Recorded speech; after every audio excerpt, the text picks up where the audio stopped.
Балалар, номері 4-ші есепті қарайық. Қалай шығарылу керек екені. Бізге мазмұнды есеп берілген және мазмұнды есептің шарттары құрылған екен. А нұсқасын шығарылу жолын көрсетейін. Алдағы уақытта есімізде болсын, қалай шығару керек екені. Бірінші шаңғышы 27 метр, белгілі. Екінші шаңғышы 19 метр, бұл да белгілі.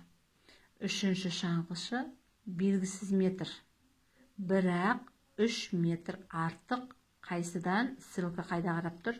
Мына қарап тұр. Біріншіден артық.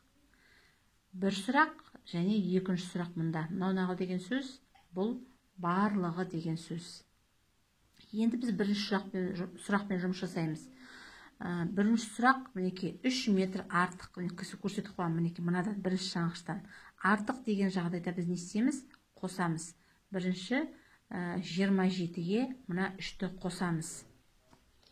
27-ге 3-ті қосамыз. Сонда 30 метр. Бұл нешінші шаңғышының саны? Бұл міне 3-ші шаңғышының саны. 3 деген бұл оның саны емес. Бұл тек 3 метр артық көп жүргені туралы айтылып тұр. Сондықтан 3-ші шаңғышының саны 30 метр. Мінекей, 3-ші шаңғышы. Енді мінекей, 3-ші шаңғышыны таптық. Біз сонда бұл жерге нешені қоямыз? 3-ті қоймаймыз. 3-ті ұмытамыз енді. 3-тің орнына мұна 30 келеді. Мұна 30 тұрады. Енді барлығын таппайды. Барлығын табу дегеніміз, мына жерде нешеу тұр? Неше шаңғыш бар? 3 шаңғыш бар. Осы 3-еуін бірге қосамыз.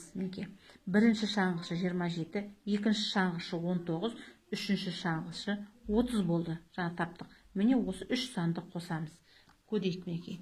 27, 19 және 30. Міне арғарай шығарамыз. Сонда мына жерде барлығы шығады.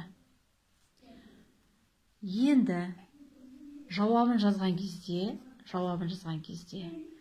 сұрақ белгісін іздейміз. Міне сұрақ белгісі, бір сұрақ белгісі, екі сұрақ белгісі. Біз екі сұрақ белгісіне жазбаймыз, тек соңғы сұрақ бойынша жауап берейік. Барлығы, соңғы сұрақ жауап берейік.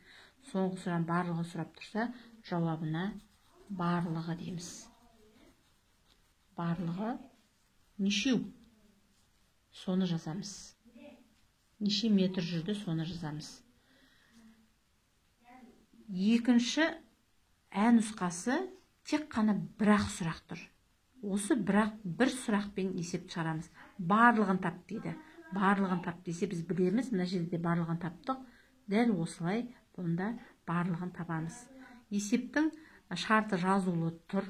Бізге шарты керек емес дәптерге жазып, біз тек дәптерге шешуі мен жауабын ғана жазамыз. Екеуінен де болды.